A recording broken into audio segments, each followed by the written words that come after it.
कधीच नाही चुकणार तुमचे फेवरेट टीव्ही शोज झी5 सोबत, तेही एकदम फ्री। तुम्ही दोन्ही हाताची ओंजळ करायची आहे। त्यांच्या हातावरती तुम्ही ओंजळ करायची आहे। तुम्ही त्यांच्या ओंजळीत पाणी टाकायचं आहे।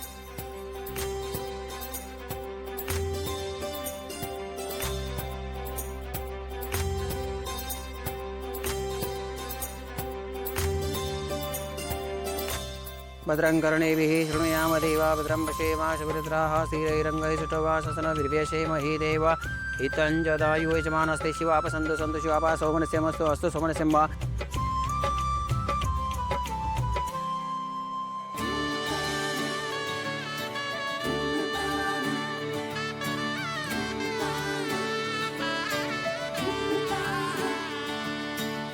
घर भरली नाती गोती सुखाने इथे नांदती, स्वप्न सारे साकार होता, जणू स्वर्ग भास हा होतो। नववधू हसण्याचा हळू गंध येई अंगणा, जादू अशी होते।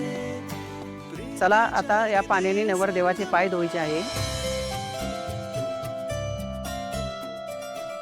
एक मिनिट बाबा, तुम्ही माझ्या पायाला स्पर्श करणं मला पटत नाहीये।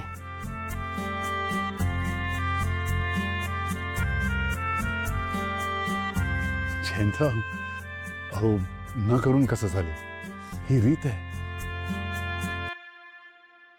हो बाबा, पण खरंच मला हे पटत नाहीये।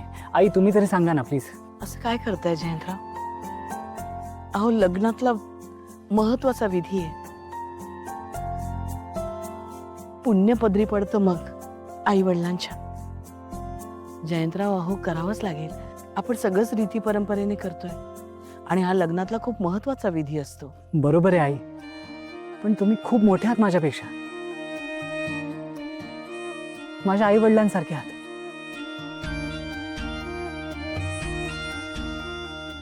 आणि कोणतेही आई वडील आपल्या मुलांच्या पायाला स्पर्श करतात का?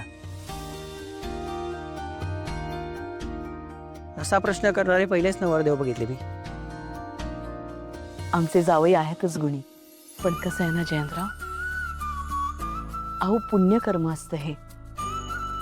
या विधीने मुलीच्या आई बाबांना पुण्य मिळतं, त्यांच्या पदरी पुण्य पडतं म्हणतात।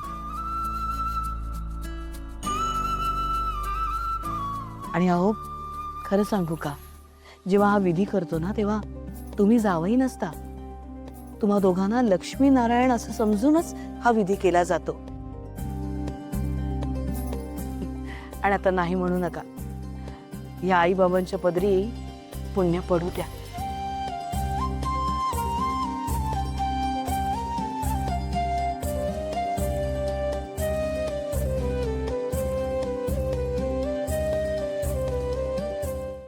झी5 ॲप डाउनलोड करा आणि पहा सर्व एपिसोड्स एकदम फ्री।